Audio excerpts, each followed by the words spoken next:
வணக்கம். டான் தமிழொலியின் இரவு நேர பிரதான செய்தி அறிக்கையோடு இணைந்திருக்கும் நான் ஜெகநாதன் சஜித். முதலில் தலைப்புச் செய்திகள். ஜனாதிபதி தேர்தலுக்கான சகல ஏற்பாடுகளும் பூர்த்தியாகியுள்ளதாக தேர்தல்கள் ஆணைக்குழு அறிவிப்பு. தேர்தல் பாதுகாப்பு கடமையில் 63,000 போலீசார் ஈடுபடுத்தப்பட்டுள்ளனர் என போலீஸ் ஊடக பேச்சாளர் தகவல். ஜனாதிபதி தேர்தலை முன்னிட்டு பாடசாலைகளுக்கு நாளை விடுமுறை. யாழ்ப்பாண மாவட்டத்தில் ஜனாதிபதி தேர்தலுக்கான அனைத்து ஏற்பாடுகளும் பூர்த்தி செய்யப்பட்டுள்ளதாக மாவட்ட தேர்தல் தெரிவத்தாட்சி அதிகாரி தகவல். ஜனாதிபதி தேர்தலுடன் தொடர்புடைய முறைப்பாடுகளின் எண்ணிக்கை 4737 அதிகரிப்பு. 21 மற்றும் 22ஆம் திகதிகளில் மதுபான நிலையங்கள் மூடப்படும் என மதுவரி திணைக்கள ஆணையாளர் அறிவிப்பு. லெபனான் நாட்டில் ஆயிரக்கணக்கான வெடிப்பு சம்பவங்கள், மக்கள் அச்சத்தில். தொடர்வது முதன்மை செய்தி.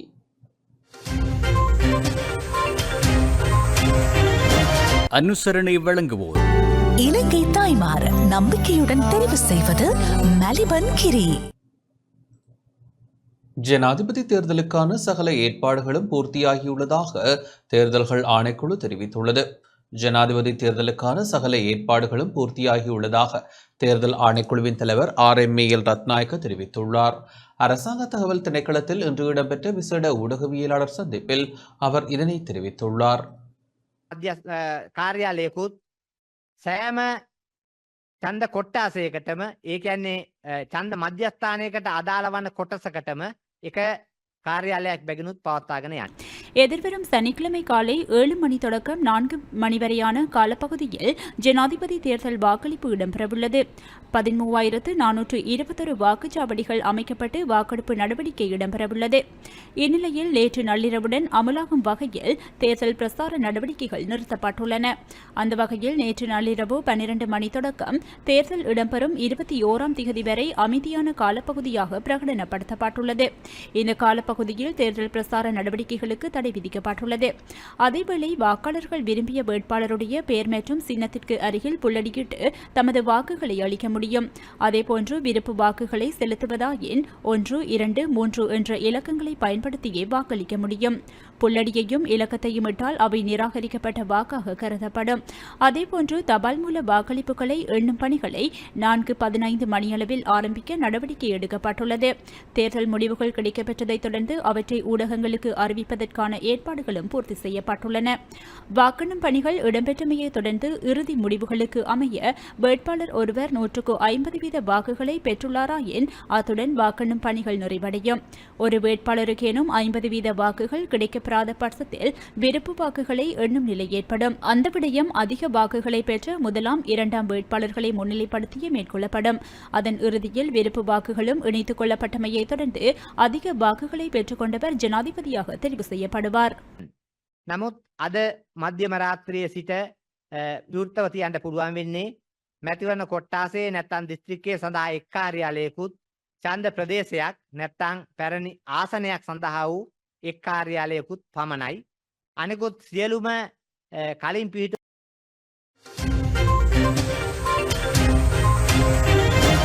அனுசரணை வழங்கியோர் இலங்கை தாய்மார் நம்பிக்கையுடன் தெரிவு செய்வது மலிபன் கிரி. தேர்தல் பாதுகாப்பு கடமையில் 63,000 போலீசார் ஈடுபடுத்தப்பட்டுள்ளனர் என போலீஸ் ஊடக பேச்சாளர் நிகால் தல்துவ தெரிவித்துள்ளார். 2024 ஜனாதிபதி தேர்தலுக்காக நாடு தழுவிய ரீதியில் 63,000 போலீசார் கடமையில் ஈடுபடுத்தப்பட்டுள்ளதாக பிரதி போலீஸ் மா அதிபர் போலீஸ் ஊடக பேச்சாளர் நிகால் தல்துவ தெரிவித்துள்ளார். அரசாங்க தகவல் திணைக்களத்தில் இன்று இடம்பெற்ற ஊடகவியலாளர் சந்திப்பின் போதே அவர் இதனை தெரிவித்தார். අවිරතාවයක් ඇති වෙන්න පුළුවන් පරීක්ෂා කිරීමවලදී මාර්ග බාධක ක්‍රියාත්මක කරන්නේ. நாடளாவிய ரீதியில் 63,000 போலீசார் தேர்தலுக்காக கடமையில் ஈடுபடுத்தப்பட்டுள்ளனர். அதேபோன்று வாக்கெடுப்பு நிலையங்கள், வாக்கெண்ணும் பணிகள் இடம்பெறும் மத்திய நிலையங்கள், தேர்தல் ஆணைக்குழுவின் பாதுகாப்பு என்பவற்றிற்காக போலீசார் கடமையில் ஈடுபடுத்தப்படவுள்ளனர். வாக்குச்சாவடிகளின் பாதுகாப்பிற்காக 2 போலீசார் கடமையில் ஈடுபடுத்தப்படுவர். அதற்கு மேலதிகமாக வாக்கெண்ணும் பணிகள் இடம்பெறும் நிலையங்கள் 51 உள்ளன. அந்த வகையில் வாக்கெண்ணும் பணிகள் இடம்பெறும் மத்திய நிலையங்களின் பாதுகாப்பிற்காக போலீசார் கடமையில் ஈடுபடுத்தப்பட்டுள்ளனர். விசேட கண்காணிப்பு நடவடிக்கைகள் இடம்பெறவுள்ளன. அதில் புலனாய்வு அதிகாரிகளும் ஈடுபடுத்தப்பட்டுள்ளனர். அந்த வகையில் ஜனாதிபதி தேர்தல் குறித்த 464 முறைப்பாடுகள் கிடைக்கப்பெற்றுள்ளன. அந்த வகையில் மேற்கொள்ளப்பட்ட விசாரணைகளுக்கு அமைய 108 பேர் வரையில் கைது செய்யப்பட்டுள்ளனர். அதேவேளை தேர்தல் தினத்தன்று வாக்காளர்கள் வாக்குச்சாவடிக்குள் பிரவேசிக்கும் போது மதுபானம் மற்றும் போதைப் பொருட்களை பயன்படுத்தியிருத்தல் தடை செய்யப்பட்டுள்ளது. அவ்வாறு வருகை தரப்பவர்களுக்கு வாக்களிக்க சந்தர்ப்பம் வழங்கப்படாது. தொலைபேசியை வாக்குச்சாவடிக்குள் கொண்டு செல்வதற்கு தடை விதிக்கப்பட்டுள்ளது. அதேபோன்று தேர்தலில் வாக்களித்தமையை தொடர்ந்து குழுக்களாக சேர்வதற்கும் தடை விதிக்கப்பட்டுள்ளது.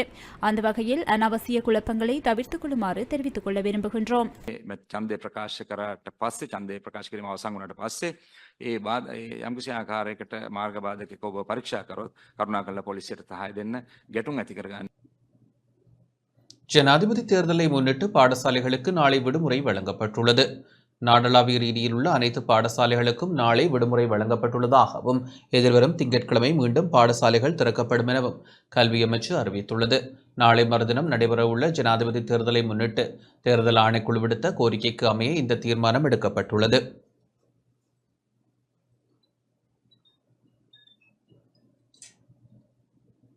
ஜனாதிபதி தேர்தல் தினத்தன்று வாக்களிப்பு நிலையத்திற்குள் பிரவேசிப்பதற்கு அனுமதி அளிக்கப்படுபவர்கள் தொடர்பான தகவல் வெளியாகியுள்ளது. ஜனாதிபதி தேர்தல் தினத்தன்று வாக்களிப்பு நிலையத்திற்குள் பிரவேசிப்பதற்கு அனுமதி அளிக்கப்படுபவர்கள் தொடர்பில் தேர்தல் ஆணைக்குழுவினால் விசேட அறிக்கை ஒன்று வெளியிடப்பட்டுள்ளது. இதன்படி குறிப்பிட்ட சிலருக்கு மாத்திரமே வாக்கெடுப்பு நிலையத்தினுள் பிரவேசிக்க சட்டத்தினால் அனுமதி அளிக்கப்பட்டுள்ளதாக தெரிவிக்கப்பட்டுள்ளது. வாக்கெடுப்பு நிலையத்தில் பதிவு செய்யப்பட்ட வாக்காளர்கள், வாக்கெடுப்பு நிலைய பணியாட்குழுவினர், வாக்கெடுப்பு நிலைய கடமைகளில் ஈடுபட்டிருக்கும் போலீஸ் அலுவலர்கள், போட்டியிடும் ஜனாதிபதி வேட்பாளர்கள், ஜனாதிபதி வேட்பாளர்களின் தேர்தல் முகவர்கள், ஜனாதிபதி வேட்பாளர்களின் அதிகாரம் அளிக்கப்பட்ட முகவர்கள், ஜனாதிபதி வேட்பாளர்களின் பெரும்பாக முகவர்களுக்கு அனுமதி வழங்கப்பட்டுள்ளது. இதேவேளை ஒவ்வொரு வேட்பாளர் சார்பாக முறைப்படி நியமிக்கப்பட்ட வாக்கெடுப்பு நிலைய முகவர்கள், தேர்தல் ஆணைக்குழுவின் அனுமதி பெற்ற ஒழுங்கமைப்புகளின் முகவர்கள், உள்நாட்டு வெளிநாட்டு கண்காணிப்பு மற்றும் தெரிவத்தாட்சி அலுவலரின் அனுமதி பெற்ற அலுவலர்களுக்கும் வாக்கெடுப்பு நிலையத்தினுள் பிரவேசிக்க அனுமதி வழங்கப்பட்டுள்ளது.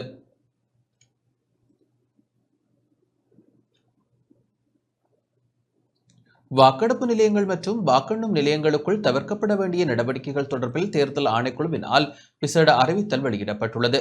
இதன்படி கையடக்க தொலைபேசிகளை பாவித்தல், நிழற்படம் எடுத்தல், வீடியோ எடுத்தல், ஆயுதங்களை தம்பசம் வைத்திருத்தல், புகைப்பிடித்தல், மதுபானம் அருந்துதல் மற்றும் வேறு போதைப் பொருட்களை பாவித்தல், மதுபானம் அருந்திவிட்டு அல்லது போதைப் பொருளை பாவித்துவிட்டு வருகை தருதல் போன்ற நடவடிக்கைகளை மேற்கொள்வதற்கு சட்டத்தினால் தடை விதிக்கப்பட்டுள்ளது என தேர்தல் ஆணைக்குழுவினால் வெளியிடப்பட்டுள்ள அறிக்கையில் குறிப்பிடப்பட்டுள்ளது.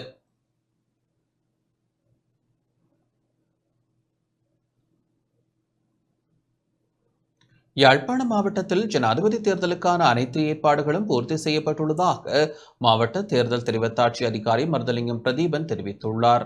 எதிர்வரும் 21ஆம் தேதி இடம்பெறவுள்ள ஜனாதிபதி தேர்தலுக்கான ஏற்பாடுகள் பூர்த்தி செய்யப்பட்டுள்ளதாகவும், யாழ்ப்பாண மாவட்டத்தில் 4,92,280 பேர் வாக்களிக்க தகுதி பெற்றுள்ளதாகவும் யாழ்ப்பாண மாவட்ட தேர்தல் தெரிவத்தாட்சி அதிகாரி மருதலிங்கம் பிரதீபன் தெரிவித்துள்ளார். இன்று மாலை யாழ்ப்பாண மாவட்ட செயலகத்தில் நடத்திய ஊடகவியலாளர் சந்திப்பில் தேர்தல்கள் ஏற்பாடுகள் தொடர்பில் விளக்கம் அளிக்கையில் இவ்வாறு குறிப்பிட்டார். யாழ்ப்பாணம் மாவட்டத்திலே இம்முறை 4,92,280 பேர் வாக்களிப்பதற்காக தகுதி பெற்றிருக்கின்றார்கள். குறைநிரப்பு பட்டியல் மூலம் 31/5/2024 அன்று 18 வயதினை பூர்த்தி அடைந்த 2,463 பேர் இம்முறை வாக்காளர்களாக உள்வாங்கப்பட்டிருக்கின்றார்கள். அதே வேளையிலே 511 வாக்களிப்பு நிலையங்களிலே இம்முறை வாக்களிப்பு நடவடிக்கைகள் முன்னெடுக்கப்பட இருக்கின்றது. 21,533 பேர் தபால் மூல வாக்களிப்பை முழுமையாக வழங்கியிருக்கின்றார்கள். இம்முறை யாழ்ப்பாணம் மாவட்டத்தில் இடம்பெயர்ந்த வாக்காளர்களுக்கான போக்குவரத்து ஒழுங்குகள் மேற்கொள்ளப்பட்டிருக்கின்றது. 8,232 பேர் தேர்தல் கடமைக்காக இணைக்கப்பட்டிருக்கின்றார்கள். 2,100 போலீஸ் உத்தியோகத்தர்களும் தேர்தல் கடமைக்காக உள்வாங்கப்பட்டிருக்கின்றார்கள். பிரதேச இணைப்பு அலுவலகங்கள் 20, 21, 22ஆம் தேதிகளிலே இயங்குவதற்குரிய ஏற்பாடுகளும் முன்னெடுக்கப்பட்டிருக்கின்றது. வாக்களிப்பு நிலையம் ஒவ்வொன்றிலும் ஒவ்வொரு வேட்பாளர் சார்பிலும் 2 முகவர்கள் பங்கேற்க முடியும். யாழ்ப்பாணம் மத்திய கல்லூரியில் அமைக்கப்பட்டிருக்கின்ற வாக்கெண்ணும் நிலையம் ஒவ்வொன்றுக்கும் ஒவ்வொரு வேட்பாளர் சார்பில் 5 முகவர்கள் அனுமதிக்கப்படுவார்கள். தபால் மூல வாக்கெண்ணல் நிலையத்திற்கு ஒவ்வொரு வேட்பாளர் சார்பிலும் 2 முகவர்கள் அனுமதிக்கப்படுவார்கள். மேலும் பெறுபேறு வெளியிடுகின்ற நிலையத்திற்கு அதிகாரம் அளிக்கப்பட்ட முகவருடன் மேலும் ஒருவரும் அங்கே இணைக்கப்பட ஏற்பாடுகள் செய்யப்பட்டிருக்கின்றன.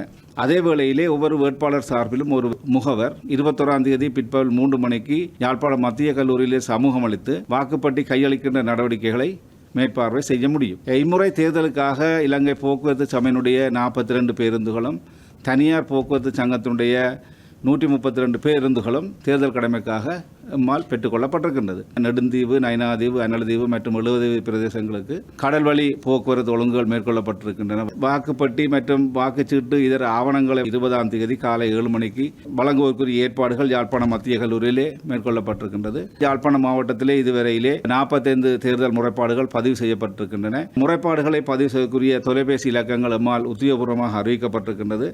0766 535805 அல்லது 0719999600 அல்லது 0212212293 என்ற தொலைபேசி இலக்கங்களும் மற்றும் வாட்ஸ்அப் இமெயில் முகவரிகளும் அதற்கு வழங்கப்பட்டிருக்கின்றது. வாட்ஸ்அப் இலக்கங்களாக 0717899516. வாக்களிப்பதற்குரிய செல்லுபடியான அடையாள அட்டைகளாக தேசிய அடையாள அட்டை, செல்லுபடியான கடவுச்சீட்டு, செல்லுபடியான சாரதி அனுமதி பத்திரம், அரசு சேவை ஊழியர்களுடைய அடையாள அட்டை, பிரதேச செயலாளர் அலுவலகத்தினால் வழங்கப்படுகின்ற முதியோர் அடையாள அட்டை மற்றும் ஆட்பதிவு திணைக்களத்தினால் விநியோகிக்கப்படுகின்ற மத உறுப்பினர்களுக்கான அடையாள அட்டை, ஆட்பதிவு திணைக்களத்தினால் விநியோகிக்கப்படுகின்ற தேசிய அடையாள அட்டை தகவல்களை உறுதிப்படுத்துகின்ற கடிதம், விசேட தேவை உடையவர்களுக்காக தேர்தல் ஆணைக்குழுவினால் வழங்கப்படுகின்ற தற்காலிக அடையாள அட்டை, தேர்தல் ஆணைக்குழுவினால் வழங்கப்படுகின்ற தற்காலிக அடையாள அட்டை ஆகியன ஏற்றுக்கொள்ளப்பட்டிருக்கின்ற அதே வேளையிலே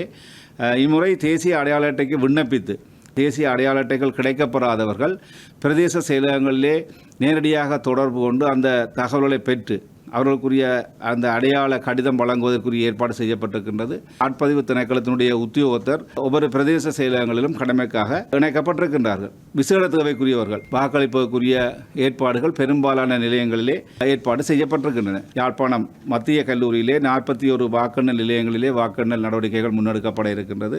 தபால் மூல வாக்களிப்பை வாக்கெண்ணல் நிலையங்களாக 14 நிலையங்கள் ஏற்பாடு செய்யப்பட்டிருக்கின்றன. தபால் மூல வாக்களிப்பிலே கிளிநொச்சி நிர்வாக மாவட்டத்தினுடைய வாக்களும் இணைத்து எண்ணுவதற்குரிய ஏற்பாடுகள் மேற்கொள்ளப்பட்டிருக்கின்றது. அஞ்சல் வாக்களை எண்ணுகின்ற செயற்பாடு 21ஆம் தேதி பிற்பகல் 4:15 மணிக்கு ஆரம்பிக்க இருக்கின்றது. வாக்கெண்ணல் நடைமுறைகள் வாக்குப்பெட்டிகள் கிடைக்கப்பெறுகின்ற அடிப்படையிலே பிற்பகல் 6 மணி அளவிலே ஆரம்பிக்க உத்தேசிக்கப்பட்டிருக்கின்றது. தேர்தல் முடிவுகளை வெளியிடுகின்ற போது வாக்கெண்ணல் நிலையத்தினுடைய பெறுபேறுகள் ஒவ்வொன்றும் பிரதான வாக்கெண்ணும் அலுவலரால் வாக்கெண்ணும் நிலையத்திற்கு முன்பாக காட்சிப்படுத்தப்படும். அதே வேளையிலே வாக்கெடுப்பு பிரிவு ரீதியான தேர்தல் பெறுபேறுகளும் மாவட்ட ரீதியான தேர்தல் பெறுபேறும் தெரிவு தேர்ச்சி அலுவலராலே வெளியிட ஏற்பாடு செய்யப்பட்டிருக்கின்றது. 2ஆம் 3ஆம் விருப்பு வாக்கு எண்ணுவதற்கு தேர்தல் ஆணைக்குழுவினால் அறிவிக்கப்படும் சந்தர்ப்பத்திலே அதற்கேற்ற வகையிலே வாக்களை எண்ணுவதற்கு உத்தியோகத்தர்கள் ஒழுங்குபடுத்தப்பட்டு எம்மால் அதற்குரிய நடவடிக்கையும் முன்னெடுக்கப்பட்டிருக்கின்றது. 4 மணிக்கு வாக்களிப்பதற்கு வரிசையிலே நிற்பவர்களுக்கு நேரத்தை கருத்தில் கொண்டு அவர்களுக்கு முழுமையாக அந்த வாக்குச்சீட்டுகள் வழங்கப்பட இருக்கின்றது. இதற்கான ஏற்பாடுகளை நிலையத்தினுடைய பொறுப்பு வாய்ந்த உத்தியோகத்தர் மூலம் உறுதிப்படுத்துவதற்கும் நடவடிக்கை எடுக்கப்பட்டிருக்கின்றது. கிளிநொச்சி மாவட்டத்தில் ஜனாதிபதி தேர்தலுக்கான சகல ஏற்பாடுகளும் பூர்த்தி செய்யப்பட்டுள்ளதாக மாவட்ட தேர்தல் தெரிவத்தாட்சி அதிகாரி எஸ் முரளிதரன் தெரிவித்துள்ளார். கிளிநொச்சி மாவட்டத்தில் ஜனாதிபதி தேர்தலுக்கான சகல ஏற்பாடுகளும் பூர்த்தி செய்யப்பட்டுள்ளதாகவும் பாதுகாப்பு கடமைகளில் 400 போலீசார் ஈடுபடுத்தப்பட்டுள்ளதாகவும் கிளிநொச்சி மாவட்ட தேர்தல் தெரிவத்தாட்சி அதிகாரி எஸ் முரளிதரன் தெரிவித்துள்ளார். இன்று பிற்பகல் கிளிநொச்சி மாவட்ட செயலகத்தில் வாக்கெண்ணும் அலுவலர்களுக்கான அறிவுறுத்தல் இடம்பெற்றதைத் தொடர்ந்து ஊடகங்களுக்கு கருத்து வெளியிடுகையில் இவ்வாறு குறிப்பிட்டார். கிளிநொச்சி மாவட்டத்தில் 1,09,007 வாக்காளர்கள் வாக்களிக்க தகுதி பெற்றுள்ளனர். கிளிநொச்சி மாவட்டத்தில் 108 வாக்களிப்பு நிலையங்களும் 8 வாக்கெண்ணும் நிலையங்களும் ஏற்பாடு செய்யப்பட்டுள்ளன. இதுவரை தேர்தல் தொடர்பில் 11 முறைப்பாடுகள் கிடைக்கப்பெற்றன. வாக்குப்பட்டிகளை எடுத்து செல்வதற்கு 40 பேருந்துகள் தயார்படுத்தப்பட்டுள்ளன. கிளிநொச்சி மாவட்டத்தில் தேர்தலுக்கான பாதுகாப்பு கடமைகளுக்காக 400 போலீசார் ஈடுபடுத்தப்பட்டுள்ளதுடன் தேர்தலுக்கான சகல ஏற்பாடுகளும் பூர்த்தி செய்யப்பட்டுள்ளதாக குறிப்பிட்டுள்ளார். எங்களுடைய கிளிநொச்சி மாவட்டத்திலே 108 வாக்களிப்பு நிலையங்களிலே வாக்களிப்பு செயற்பாடுகள் நடைபெற இருக்கின்றது. வாக்கு எண்ணல் நடவடிக்கைகள் பழைய மாவட்ட செயலக வளாகத்திலே நடைபெற இருக்கின்றது. அதற்காக 8 வாக்கெண்ணல் நிலையங்கள் ஒழுங்குபடுத்தப்பட்டிருக்கின்றது. 9வது நிறைவேற்று அதிகாரம் கொண்ட ஜனாதிபதியை தெரிவு செய்வதற்கான தேர்தல் ஏற்பாடுகள் மட்டக்களப்பு மாவட்டத்தில் நிறைவு பெற்றுள்ளதாக தேர்தல் தெரிவத்தாட்சி அதிகாரி ஜஸ்டினா முரளிதரன் தெரிவித்துள்ளார். 9வது நிறைவேற்று அதிகாரம் கொண்ட ஜனாதிபதியை தெரிவு செய்வதற்கான தேர்தல் ஏற்பாடுகள் யாவும் மட்டக்களப்பு மாவட்டத்தில் நிறைவு பெற்றுள்ளதாக மாவட்ட அரசாங்க அதிபரும் தேர்தல் தெரிவத்தாட்சி அதிகாரியுமான ஜஸ்டினா முரளிதரன் தெரிவித்துள்ளார். மாவட்ட தேர்தல் ஏற்பாடுகள் தொடர்பாக மாவட்ட தேர்தல் தெரிவத்தாட்சி அதிகாரி ஜஸ்டினா முரளிதரன் மற்றும் உதவி மாவட்ட தேர்தல்கள் தெரிவத்தாட்சி அதிகாரி MBM சுபியான் ஊடகங்களுக்கு இன்று கருத்து வெளியிட்டனர். 9வது நிறைவேற்று அதிகாரம் கொண்டு ஜனாதிபதியை தெரிவு செய்வதற்கான தேர்தல் ஏற்பாடுகள் யாவும் மட்டக்களப்பு மாவட்டத்திலே பூரணமாக நிறைவேற்றப்பட்டுள்ளன. மட்டக்களப்பு மாவட்டத்திலிருந்து 4,49,686 பேர் வாக்களிக்க தகுதி பெற்றுள்ளனர். 21ஆம் தேதி அன்று நேரடியாக வாக்களிப்பு நிலையங்களுக்கு சென்று மக்கள் வாக்களிக்கலாம். காலை 7 மணியிலிருந்து வாக்களிப்புகளானது ஆரம்பிக்கப்படும். பிற்பகல் 4 மணி வரை மக்கள் வாக்களிக்க முடியும். கடைசி நேரம் வரைக்கும் இருக்காமல் மக்கள் நேர காலத்துடன் சென்று தங்கள் வாக்குகளை அளிக்க வேண்டும் என்று கேட்டுக்கொள்கிறேன். ஏனென்று சொன்னால் 4 மணிக்கு வாக்களிப்பு நிலையங்களின் கதவுகள் யாவும் அடைக்கப்படும். வாக்கு எண்ணும் நிலையமாக மட்டக்களப்பு இந்து கல்லூரி அமைக்கப்பட்டுள்ளது. அங்கு 47 வாக்கு எண்ணும் அலுவலகங்கள் அமைக்கப்பட்டுள்ளன. அவற்றில் 10 அலுவலகங்கள் தபால் மூலம் வாக்குகளை எண்ணுவதற்காகவும் மிகுதி 37 நிலையங்கள் சாதாரண வாக்குகளை எண்ணுவதற்காகவும் அமைக்கப்பட்டுள்ளன. தேர்தல் பணிகளுக்காக அரசாங்க உத்தியோகத்தர்கள் 6,750 பேர் ஈடுபடுத்தப்பட்டுள்ளார்கள். அவர்களுக்கான பயிற்சி வகுப்புகள் யாவும் அவர்களுக்கு அளிக்கப்பட்டு இன்றைய தினத்துடன் முடிவடைந்துள்ளன. நாளை காலை 7 மணியிலிருந்து மட்டக்களப்பு இந்து கல்லூரியிலிருந்து வாக்குப்பட்டிகள், வாக்குச்சீட்டுகள் அடங்கிய ஆவணங்கள் சிரேஷ்ட தலைமை தாங்கும் உத்தியோகத்தர்களுக்கு வழங்கப்படும். விசேடமாக மக்கள் அனைவரிடத்தில் நாங்கள் விசேடமாக கேட்டுக்கொள்வது, உரிய நேரத்துக்கு நேர காலத்தோடு சென்று தங்களது வாக்குகளை அளித்து அந்த இடத்தில் தரித்து நிற்காமல் ஒன்று கூடாமல் வீடுகளுக்கு திரும்பி நீதியானதும் சுதந்திரமானதுமான ஒரு தேர்தலை நடத்துவதற்கு ஒத்துழைப்பு வழங்க வேண்டும் என்று கேட்டுக்கொள்கிறோம். மேலும் மாவட்டத்தினுடைய பாதுகாப்பு ஏற்பாடுகளுக்காக வேண்டியும் வாக்களிப்பு நிலைய பாதுகாப்புகளுக்காக வேண்டியும் 1500க்கும் மேற்பட்ட போலீசார்கள், விசேட அதிரடிப்படையினர் பாதுகாப்பு பணியில் ஈடுபடுத்தப்பட்டிருக்கின்றார்கள். மட்டக்களப்பு மாவட்டத்தின் வெளிநாட்டு கண்காணிப்பாளர்களும் உள்நாட்டு கண்காணிப்பாளர்களும் கண்காணிப்பு பணிகளில் ஈடுபடுகின்றார்கள். 6750 நியமிக்கப்பட்ட உத்தியோகத்தர்கள் அனைவரும் உரிய நேரத்துக்கு வாக்களிப்பு நிலையங்களுக்கு சென்று அறிக்கையிடுமாறு கேட்டுக்கொள்வதுடன் வாக்கெண்ணும் பணிகளுக்காக நியமிக்கப்பட்ட உத்தியோகத்தர்கள் தபால் மூல வாக்குகள் எண்ணும் பணிகள் 4:30க்கு ஆரம்பிக்கப்பட இருப்பதால் 3 மணிக்கும் ஏனைய வாக்குகளை எண்ணுகின்ற உத்தியோகத்தர்கள் பிற்பகல் 4 மணிக்கும் இந்து கல்லூரியில் அறிக்கையிடுமாறு கேட்டுக்கொள்கிறோம். ஜனாதிபதி தேர்தல் கடமைகளில் கடமையாற்ற உள்ள வலய உதவி தெரிவத்தாட்சி அலுவலர்களுக்கான தெளிவூட்டல் செயலமர்வு மட்டக்களப்பு மாவட்ட அரசாங்க அதிபரும் மாவட்ட தெரிவத்தாட்சி அதிகாரியுமான ஜஸ்டினா முரளிதரன் தலைமையில் மண்முனை வடக்கு பிரதேச செயலக டேஃபா மண்டபத்தில் இடம்பெற்றது. உதவி தேர்தல்கள் ஆணையாளர் MAM சுபியானின் ஒழுங்குபடுத்தலின் கீழ் வெளிமாவட்டத்திலிருந்து தேர்தல் கடமைகளை மேற்கொள்ள வலய கல்வி தெரிவத்தாட்சி அலுவலர்களின் பங்குபற்றதுடன் செயலமர்வு இடம்பெற்றது. இதன்போது வலய உதவி தெரிவத்தாட்சி அலுவலர்கள் மேற்கொள்ள வேண்டிய விடயங்கள் தொடர்பாகவும் தேர்தல்கள் சட்டத்தில் குறிப்பிடப்பட்டுள்ள சட்ட திட்டங்கள் தொடர்பாகவும் தெளிவூட்டப்பட்டது.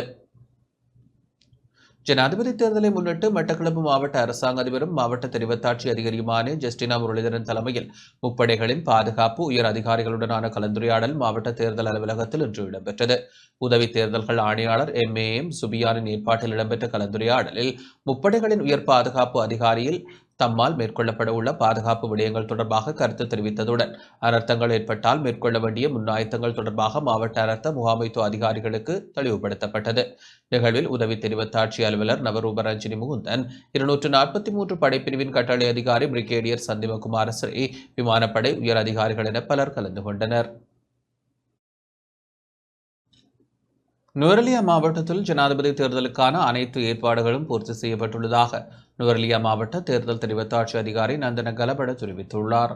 நுவரெலியா மாவட்டத்தில் ஜனாதிபதி தேர்தலை சுதந்திரமானதும் அமைதியானதுமான தேர்தலாக நடத்துவதற்கான அனைத்து ஏற்பாடுகளும் பூர்த்தி செய்யப்பட்டுள்ளதாக நுவரெலியா மாவட்ட தேர்தல் தெரிவத்தாட்சி அதிகாரி நந்தன கலபட தெரிவித்துள்ளார். இன்று ஜனாதிபதி தேர்தலுக்கான ஏற்பாடுகள் தொடர்பில் நுவரெலியா மாவட்ட செயலகத்தில் ஊடக சந்திப்பை நடத்திய வேளை இவ்வாறு குறிப்பிட்டார். 2024 ජනාධිපති වෙනුවෙන් නුවරඑළිය දිස්ත්‍රික්කයේ ලියාපදිංචි ඡන්දයකින් සංඛ්‍යාව 6,52,200ක් වෙනවා.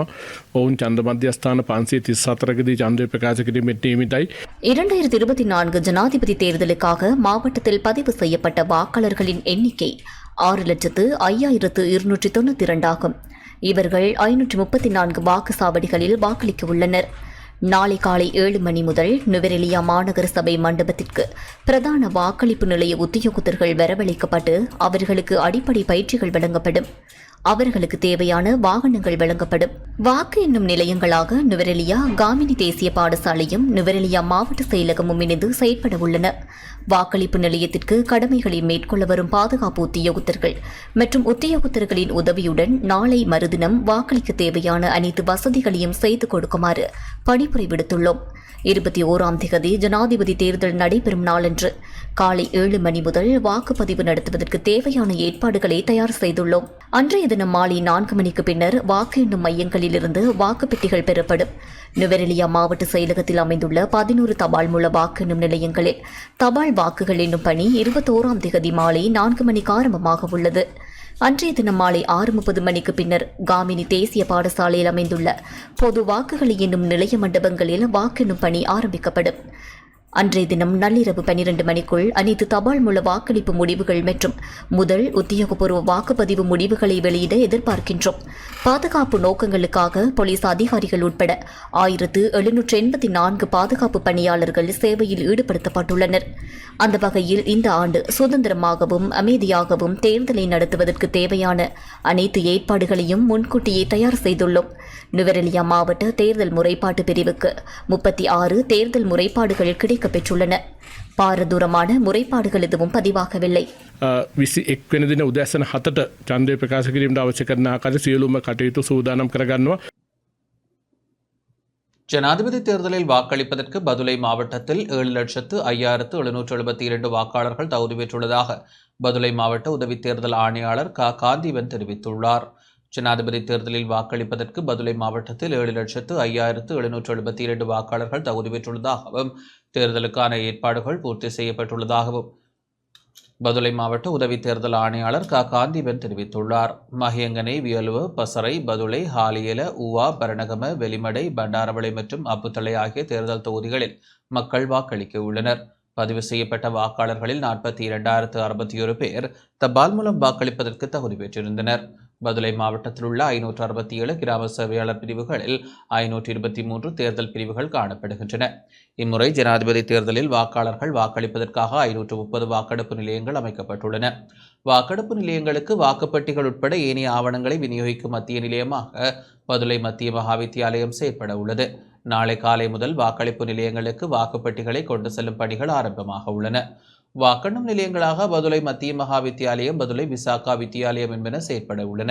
பதுளை மத்திய மகாவித்தியாலயத்தில் 55 வாக்கெண்ணும் நிலையங்களும், விசாகா வித்தியாலயத்தில் ஆரம்ப பிரிவில் 29 வாக்கெண்ணும் நிலையங்களும் ஸ்தாபிக்கப்பட்டுள்ளன.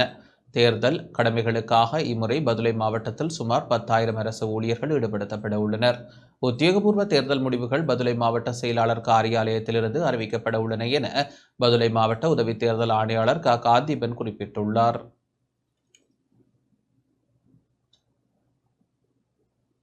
அம்பாறையில் தேர்தல் சட்ட விதிமீறல்கள் தொடர்பில் 11 முறைப்பாடுகள் கிடைக்கப்பெற்றுள்ளன. அம்பாறை மாவட்டத்தில் தேர்தல் சட்ட விதிமீறல்கள் தொடர்பாக இதுவரை 11 முறைப்பாடுகள் பதிவு செய்யப்பட்டுள்ளதாக பெப்ரல் அமைப்பின் அம்பாறை மாவட்ட இணைப்பாளர் கே சத்தியநாதன் தெரிவித்துள்ளார். மட்டக்களப்பில் இன்று ஊடகங்களுக்கு கருத்து தெரிவிக்கும் போதே அவர் இதனை தெரிவித்தார். அம்பாறை மாவட்டத்திலே இதுவரை நமக்கு 11 முறைப்பாடுகள் கிடைக்கப்பெற்றுள்ளன. சம்மாந்துறை தொகுதியிலிருந்து 2 முறைப்பாடுகளும், கல்முனை தொகுதியிலிருந்து 3 முறைப்பாடுகளும், பொத்தியில் தொகுதியிலிருந்து 3 முறைப்பாடுகளும், அம்பாறை தொகுதியிலிருந்து 3 முறைப்பாடுகளாக 11 முறைப்பாடுகள் கிடைக்கப்பெற்றுள்ளது. பாரதூரமான சம்பவங்கள் எதுவும் இடம்பெற்றதாக நமக்கு அறிவிக்கப்படவில்லை. இருந்தும் நாம் அது சம்பந்தமாக எமது தலைமையகத்துக்கு அறிவித்திருக்கின்றோம். அம்பாறை மாவட்டத்தை பொறுத்தவரையில் நாங்கள் 115 நிலைகுள் கண்காணிப்பாளர்களை நியமித்திருக்கின்றோம். அதாவது ஸ்டேஷனரி மானிட்டர்ஸ் என்று சொல்லப்படுபவர்கள். அதேபோன்று கிட்டத்தட்ட 16 நடமாடும் கண்காணிப்பாளர்கள் நியமிக்கப்பட்டிருக்கிறார்கள். அது 4 வாகனங்களிலே அம்பாறை தொகுதிக்கொன்றும், பொத்தியில் தொகுதிக்கொன்றும், கல்முனை தொகுதிக்கொன்றும் சம்மாந்திர தொகுதி ஒன்றுமாக 4 வாகனங்கள் நியமிக்கப்பட்டிருக்கின்றது. அது மட்டுமல்லாமல் இந்த முறை நாங்கள் கணக்கெடுப்பு நடத்தப்படும் இடத்தில் 10 கண்காணிப்பாளரை நியமித்திருக்கின்றோம். அவங்கள் கச்சேரியிலிருந்து அந்த செயற்பாடுகளை அன்று அதாவது வாக்கு எண்ணும் வேலைகளை ஆரம்பித்து வாக்கு முடிவடையும் வேலை வரை அவங்க அங்கே இருந்து அந்த கண்காணிப்பு வேலை செய்வார்கள். இந்த முறை நாங்கள் எதிர்பார்க்கின்றோம் 2வது விருப்பு வாக்கு எண்ண வேண்டிய தேவை ஏற்படும் என்று. அப்படியாயும் கிட்டத்தட்ட 18 மணித்தியாலங்கள் அவங்க அங்கே தங்கியிருந்து கண்காணிப்பு பணியில் ஈடுபட வேண்டும் என்று எதிர்பார்க்கின்றோம். நிதி செலவீடுகள் சம்பந்தமாக ஆராய்வதற்காக நாங்கள் 3 பேரை அம்பாறை மாவட்டத்தில் நியமித்திருக்கின்றோம். அவர்கள் வேட்பாளர்களின் நிதி செலவுகள் சம்பந்தமான அறிக்கைகளையும் எமக்கு தயாரித்து தருகின்றார்கள். சொந்த இடங்களுக்கு செல்ல கொழும்பு புறக்கோட்டை பேருந்து நிலையத்தில் மக்கள் காத்திருந்தனர். கொழும்பு புறக்கோட்டை பிரதான பேருந்து தரிப்பிடத்தில் பெரும் எண்ணிக்கையிலான பயணிகள் தமது சொந்த இடங்களுக்கு செல்வதற்காக இன்று காத்திருந்தனர். ஜனாதிபதி தேர்தலில் வாக்களிப்பதற்காக தூர பிரதேசங்களுக்கு செல்லும் பயணிகள் நலன் கருதி விசேட போக்குவரத்து வசதிகள் ஏற்பாடு செய்யப்பட்டுள்ளதாக இலங்கை போக்குவரத்து சபை தெரிவித்துள்ளது. இருந்தபோதிலும் கொழும்பு புறக்கோட்டையில் பெரும் திரளான பயணிகள் தமது சொந்த இடங்களுக்கு செல்வதற்காக காத்திருந்ததை அவதானிக்க முடிந்தது.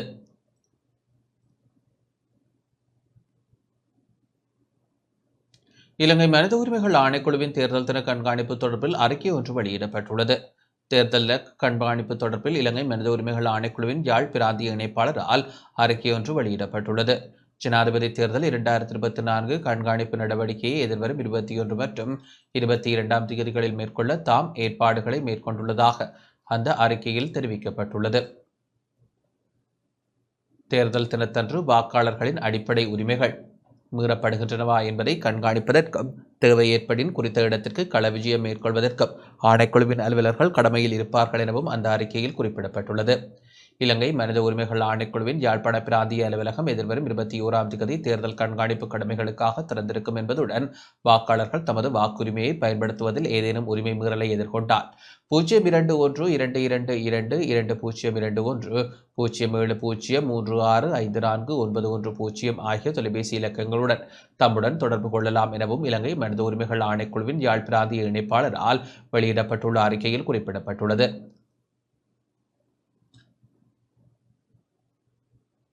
ஜனாதிபதி தேர்தலுடன் தொடர்புடைய முறைப்பாடுகளின் எண்ணிக்கை 4737 அதிகரித்துள்ளது. ஜனாதிபதி தேர்தலுடன் தொடர்புடைய சட்டமீறல் மற்றும் வன்முறை உள்ளிட்ட சம்பவங்கள் தொடர்பான முறைப்பாடுகளின் எண்ணிக்கை 4737 அதிகரித்துள்ளதாக தேர்தல்கள் ஆணைக்குழு தெரிவித்துள்ளது. ஜனாதிபதி தேர்தல் அறிவிக்கப்பட்ட தினத்திலிருந்து நேற்று முன்தினம் மாலை வரையான காலப்பகுதியில் இந்த முறைப்பாடுகள் பதிவாகியுள்ளன. அதற்கமைய நேற்று முன்தினம் 156 முறைப்பாடுகள் பதிவாகியுள்ளதாக தெரிவிக்கப்பட்டுள்ளது. இதேவேளை தேர்தல் தொடர்பில் கிடைக்கப்பெற்ற முறைப்பாடுகளில் 4109 முறைப்பாடுகள் தீர்க்கப்பட்டுள்ளதாக தேர்தல்கள் ஆணைக்குழு தெரிவித்துள்ளது.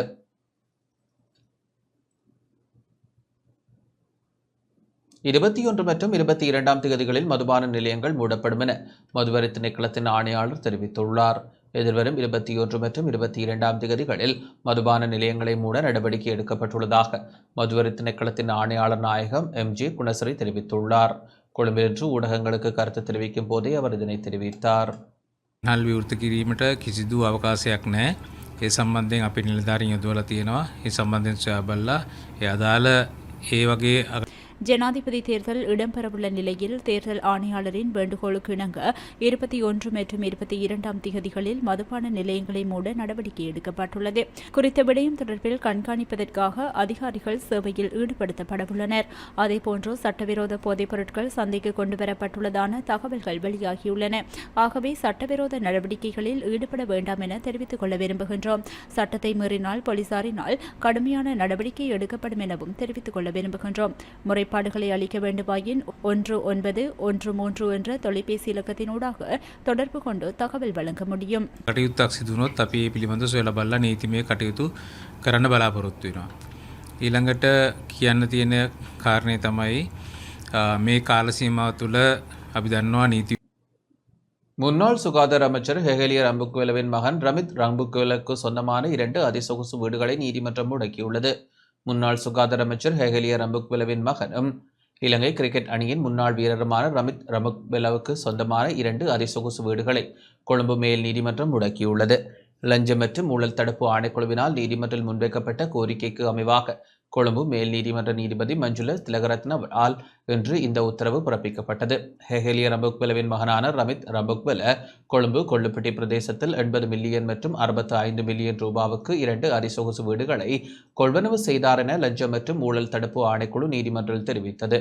இந்த நிலையில் சொத்துக்கள் தொடர்பில் விசாரணை நடத்தப்பட்டு வருவதாகவும் விசாரணை முடிவடையும் வரை இந்த 2 அதிசொகுசு வீடுகளையும் பயன்படுத்த தடை விதிக்குமாறு லஞ்சம் மற்றும் ஊழல் தடுப்பு ஆணைக்குழுவினால் நீதிமன்றில் கோரிக்கை முன்வைக்கப்பட்டது.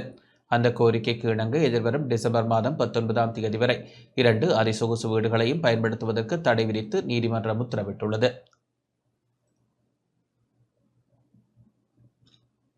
ஐந்தாம் தர புலமைப்பரிசில் பரீட்சையின் முதலாவது வினாத்தாள் குறித்து விசாரணை நடத்தப்பட்டு வருவதாக கல்வி அமைச்சு தெரிவித்துள்ளது. 5ஆம் தர புலமைப்பரிசில் பரீட்சையின் முதலாவது வினாத்தாள் குறித்து எழுந்துள்ள பிரச்சினை குறித்து பரீட்சை திணைக்களம் மற்றும் குற்றப்புலனாய்வு திணைக்களம் ஆகியன இணைந்து விசாரணை நடத்தி வருவதாக கல்வி அமைச்சு தெரிவித்துள்ளது. இது தொடர்பில் விசேட அறிக்கை வெளியிடப்பட்டுள்ளது. விசாரணைகள் நிறைவடைந்ததுடன் இது தொடர்பில் தீர்மானம் எடுக்கப்படும். முடிந்த புலமைப்பரிசில் பரீட்சையின் முதலாவது வினாத்தாளின் சில வினாக்களுடன் கூடிய மாதிரி வினாத்தாள் அளவ பிரதேசத்தை சேர்ந்த பிரபல மேலதிக வகுப்பு ஆசிரியரால் வெளியிடப்பட்டதாக குற்றம் சுமத்தப்பட்டிருந்தது. அதற்கமைய வினாத்தாள் தயாரித்த நிபுணர்கள் குழுவின் இணக்கப்பாட்டுடன் குறித்த 3 கேள்விகளை நீக்கி இறுதிப் புள்ளிகளை வழங்க பரீட்சை திணைக்களம் கடந்த 17ஆம் தேதி தீர்மானித்தது. இந்த பின்னணியில் நேற்று காலை பரீட்சை திணைக்களத்துக்கு முன்பாக பெற்றோர்கள் குழு ஒன்று ஆர்ப்பாட்டத்தில் ஈடுபட்டதை அடுத்து ஏற்பட்ட பதற்றமான சூழ்நிலையை கட்டுப்படுத்த கலக தடுப்பு பிரிவை வரவழைக்க அதிகாரிகள் நடவடிக்கை எடுத்தனர். பின்னர் 6 பெற்றோர்கள் பரீட்சை ஆணையாளருடன் கலந்துரையாட சந்தர்ப்பம் வழங்கப்பட்டது. அதன் பின்னர் ஊடகங்களுக்கு கருத்து தெரிவித்த பரீட்சை ஆணையாளர் நாயகம் அமித் ஜெயசுந்தர 5ஆம் தர புலமைப்பரிசில் பரீட்சையை மீண்டும் நடத்துவது அவசியமானால் பரீட்சை நடத்தப்படும் என தெரிவித்தார். இந்த நிலையில் விசாரணை நடத்தப்பட்டு வருவதாக கல்வி அமைச்சு குறிப்பிட்டுள்ளது. இதேவேளை மாணவர்களின் பெற்றோர்கள் குழுவும் இது தொடர்பில் முறையான விசாரணைகளை மேற்கொள்ள வேண்டும் என குற்றப்புலனாய்வு திணைக்களத்தில் முறைப்பாடு செய்யப்பட்டுள்ளது.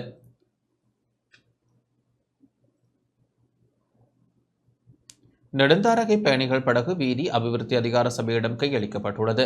நெடுந்தாரகை பயணிகள் படகை வடக்கு மாகாண ஆளுநர் வீதி அபிவிருத்தி அதிகார சபையிடம் உத்தியோகபூர்வமாக இன்று கையளித்தார். அதற்கிணங்க இதுவரை காலமும் மாகாண சபையின் பொறுப்பில் காணப்பட்ட இந்த படகானது வீதி அபிவிருத்தி அதிகார சபையிடம் கையளிக்கப்பட்டுள்ளது.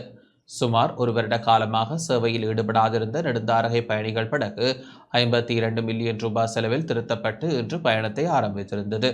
நெடுந்தீவு இறங்குதுறைக்கு சென்ற வடமாகாண இன்றைய போக்குவரத்தை கண்காணித்ததுடன் படகை வீதி அபிவிருத்தி அதிகார சபையிடம் கையளித்திருந்தார்.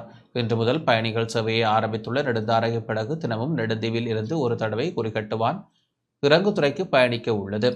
நெடுந்தாரகை படகில் ஒரு தடவையில் 80 பேர் பயணிக்க முடியும் என்பது குறிப்பிடத்தக்கது. முல்லைத்தீவில் ஆசிரியர் ஒருவர் காட்டு யானையின் தாக்குதலுக்கு இலக்காகியுள்ளார்.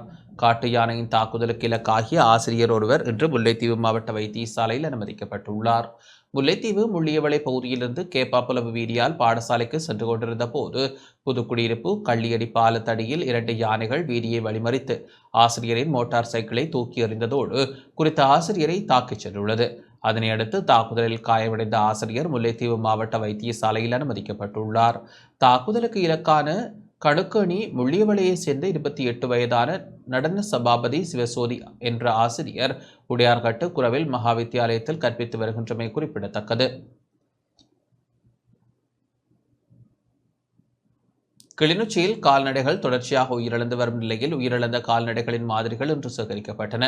கிளிநொச்சி பூநகரி கால்நடை வைத்திய அதிகாரி பிரிவிற்குட்பட்ட கவுதாரிமுனை பகுதியில் அண்மை நாட்களாக மாடுகள் தொடர்ச்சியாக உயிரிழக்கின்றன.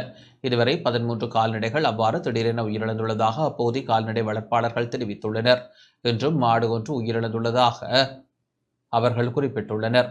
இந்நிலையில் கால்நடைகள் திடீர் இறப்புக்கான காரணத்தை அறிய மாதிரிகள் பெறப்பட்டு பரிசோதனைக்காக கண்டிக்கு அனுப்ப நடவடிக்கை எடுக்கப்பட்டுள்ளது. அதற்காக அப்பகுதியில் இன்று உயிரிழந்த மாட்டின் மாதிரிகள் மாவட்ட விலங்கு புலனாய்வு அதிகாரிகளால் சேகரிக்கப்பட்டன. மாத்தறையில் இன்று காலை இடம்பெற்ற துப்பாக்கி பிரயோகத்தில் ஒருவர் உயிரிழந்ததுடன் 2 காயமடைந்துள்ளனர். மாத்தறை மிதிகம பகுதியில் மீன் விற்பனை நிலையம் ஒன்றில் இன்று காலை இடம்பெற்ற துப்பாக்கி பிரயோகத்தில் ஒருவர் உயிரிழந்துள்ளதுடன் 2 காயமடைந்துள்ளனர். மீன் விற்பனை நிலையத்தை நடத்தி வந்த 38 வயதான நபர் உயிரிழந்துள்ளதுடன் மீன்களை கொள்வனவு செய்வதற்காக மீன் விற்பனை நிலையத்திற்கு சென்ற 2 காயமடைந்துள்ளனர். அதனை அடுத்து காயமடைந்த 2 மாத்தறை வைத்தியசாலையில் அனுமதிக்கப்பட்டுள்ளனர். மோட்டார் சைக்கிளில் சென்ற இனம் தெரியாத 2 இந்த துப்பாக்கி பிரயோகத்தை மேற்கொண்டு தப்பிச் சென்றுள்ளதாக போலீசார் தெரிவித்துள்ளனர். வெளிநாட்டில் உள்ள பாதாள உலக குழுவை சேர்ந்த நபர் ஒருவரால் இந்த துப்பாக்கி பிரயோகம் மேற்கொள்ளப்பட்டுள்ளதாக போலீஸ் விசாரணையில் தெரியவந்துள்ளது. இந்த நிலையில் மிதிகம போலீசார் மேலதிக விசாரணைகளை மேற்கொண்டு வருகின்றனர். இதேவேளை குருநாகல் மாவட்டத்தில் ரஸ்நாயக்கபுர பிரதேசத்தில் இடம்பெற்ற துப்பாக்கி பிரயோகத்தில் ஒருவர் உயிரிழந்துள்ளார். இந்த துப்பாக்கி பிரயோகம் இன்று காலை இடம்பெற்றுள்ளதுடன் இதில் 30 வயதான நபர் உயிரிழந்துள்ளார். இந்த நிலையில் போலீசார் விசாரணைகளை மேற்கொண்டு வருகின்றனர்.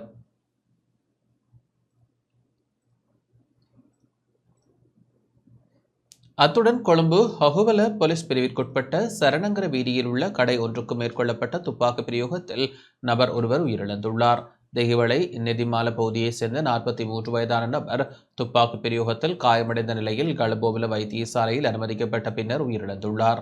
நேற்றிரவு மோட்டார் சைக்கிளில் சென்ற இனம் தெரியாத இருவர் இந்த துப்பாக்கி பிரயோகத்தை நடத்தியுள்ளனர். உயிரிழந்த நபர் கடை உரிமையாளர் என்பதுடன் துப்பாக்கி பிரயோகத்திற்குள்ளாதற்கான காரணம் மற்றும் சந்தேக நபர்கள் தொடர்பான தகவல்கள் எதுவும் இதுவரை வெளியாகவில்லை. இந்த நிலையில் ஹகுவல போலீசார் சம்பவம் தொடர்பான மேலதிக விசாரணைகளை மேற்கொண்டு வருகின்றனர்.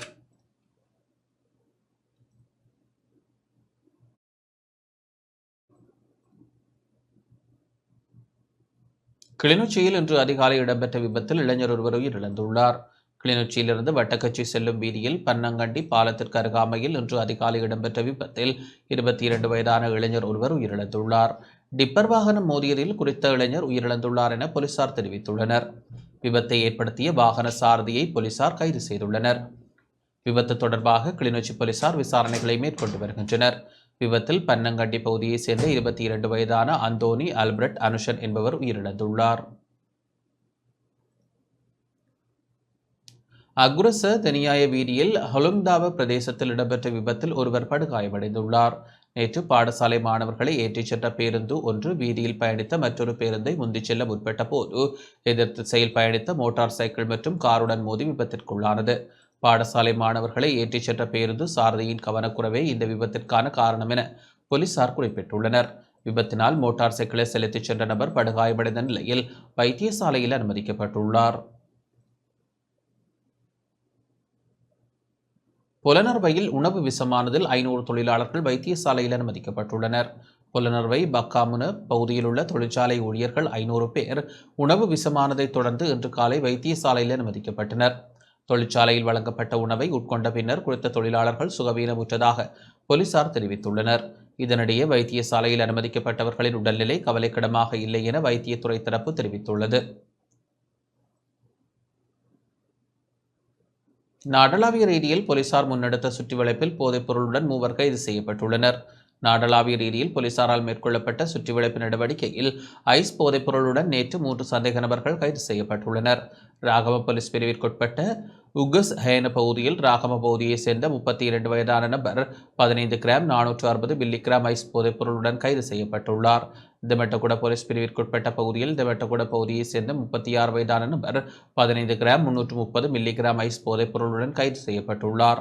பொருளை போலீஸ் பிரிவிற்குட்பட்ட சஹஸ்புர பகுதியில் பொருளை பகுதியைச் சேர்ந்த 39 வயதான நபர் 12 கிராம் 820 மில்லிகிராம் ஐஸ் போதைப் பொருளுடன் மற்றும் போதைப்பொருள் விற்பனை மூலம் கிடைக்கப்பெற்ற 2,72,000 ரூபாய் பணத்தொகையுடன் கைது செய்யப்பட்டுள்ளார்.